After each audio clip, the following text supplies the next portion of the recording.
Uptake feel favour mid caps की ओर से बनता हुआ। लेकिन आज डिक्सन टेक्नोलॉजीज ये स्टॉक फोकस में रखिएगा।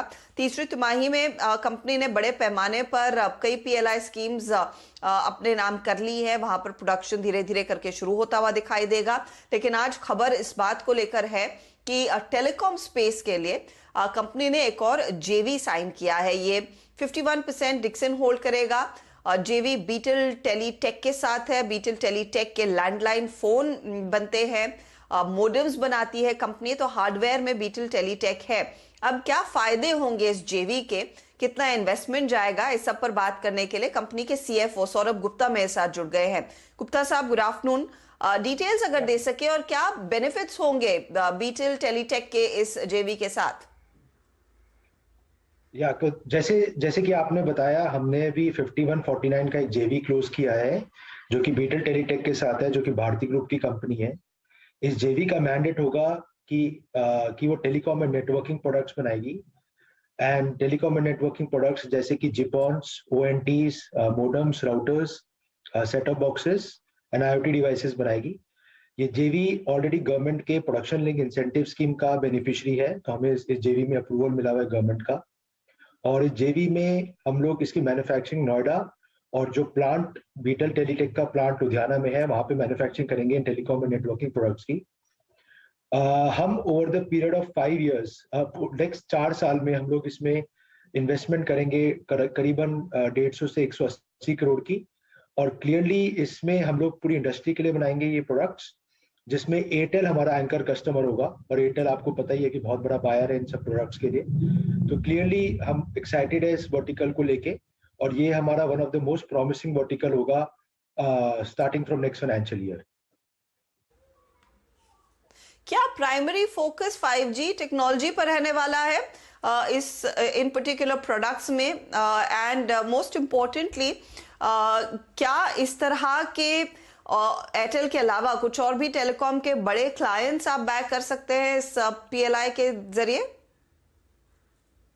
बिल्कुल, हमारी कोशिश बिल्कुल ये रहेगी कि हम और भी बड़े कस्टमर जेवी में लाएं। एयरटेल क्लियरली बहुत बड़ा कस्टमर है जो हमारे सिग्निफिकेंट पोर्शन ऑफ क्वांटिटीज या वॉल्यूम्स को मीट कर पाएगा, जिसके लिए हम इन्वेस्टमेंट लगाएंगे। और क्लियरली हम लोग, जैसे कि इंडिया में 5G आता है तो ये प्रोडक्ट्स में 5G की रिक्वायरमेंट भी रहती है, जो मैंने आपको प्रोडक्ट्स बताए, तो हम 5G भी बिल्कुल 5G वाले प्रोडक्ट्स भी करेंगे। मैं आपसे ये भी समझना चाह रही हूँ, क्योंकि आपने हाल ही में इनफैक्ट Q3 में पहले टेलीकॉम का ऑफ कोर्स आपके हाथ वो पीएलआई लगा था, जिसके जरिए ये इन्वेस्टमेंट होता हुआ दिखाई दे रहा है। लेकिन आप एलईडी स्पेस में, दूसरी मैन्युफैक्चरिंग सेक्टर्स में भी आपको पीएलआई की अप्रूवल मिली है। वहां पर स्टेटस क्या है? क्या वहां पर भी इस तरह के जेवीज के जरिए ही बिजनेस को ग्रो करने का इरादा है? हम लोग डिक्सन टेक्नोलॉजीज, चाहे जेवी या डायरेक्टली, हम लोग 5 पीएलआई के बेनिफिशियरी हैं, जिसमें एक मोबाइल पीएलआई के बेनिफिशियरी थे जो अप्रूवल हमें लास्ट ईयर मिला था। इनफैक्ट हम पहली डोमेस्टिक कंपनी है जिसने अपने रेवेन्यू और केपेक्स के थ्रेशोल्ड को अचीव कर लिया है। दूसरा, हमारा आईटी हार्डवेयर प्रोडक्ट्स का पीएलआई का अप्रूवल मिला था हमें पीएलआई में, जहाँ पे हमने एसर के साथ टाई अप किया है मैन्युफैक्चरिंग के लिए लैपटॉप्स एंड टैबलेट्स का। थर्ड पीएलआई है टेलीकॉम एंड नेटवर्किंग प्रोडक्ट्स हो गई। चौथा पीएलआई हमारा एसीपीसीबी एक कंपोनेंट, जो कि एसी का एक कंपोनेंट होता है, वहां पे हमारा जेवी है एक कंपनी के साथ, रेक्सम के साथ, जो कि जापानीज बहुत बड़ी कंपनी है। तो वहां पे हम लोग, वो जेवी अगेन बेनिफिशियरी है उस पीएलआई का, वाइट गुड्स पीएलआई का।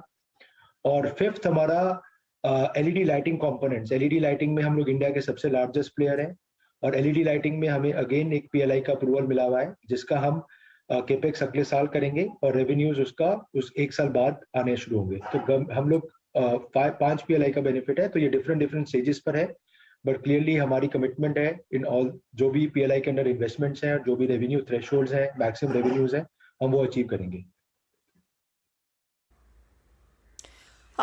शुक्रिया मेरे लिए समय निकालने के लिए मिस्टर गुप्ता। इनफैक्ट इन पीएलआईज का बेनिफिट पर ही जेफरीज ने भी इनफैक्ट आपकी स्टॉक पर एक बाय कॉल दिया। स्टॉक आज आपके सामने स्क्रीन पर दिखाई दे रहा है। जेफरीज का कहना है, अगर आप मैन्युफैक्चरिंग सेक्टर पर कोई दाव खेलना चाहते हैं तो डिक्सन एक टॉप प्रायोरिटी वाला शेयर होना चाहिए, टॉप पिक रहेगा उनके लिए इस साल के लिए। चलिए एक काम करेंगे, लेंगे एक ब्रेक के बाद ऑफ कोर्स एविएशन स्टॉक्स पर रेडार पर रहेंगे और बजट में क्या निकल कर आ सकता है विदेशी कंपनियों के लिए, उस पर भी एक खबर आपके लिए लेकर आएंगे। आप बने रहिए CNBC आवाज के साथ।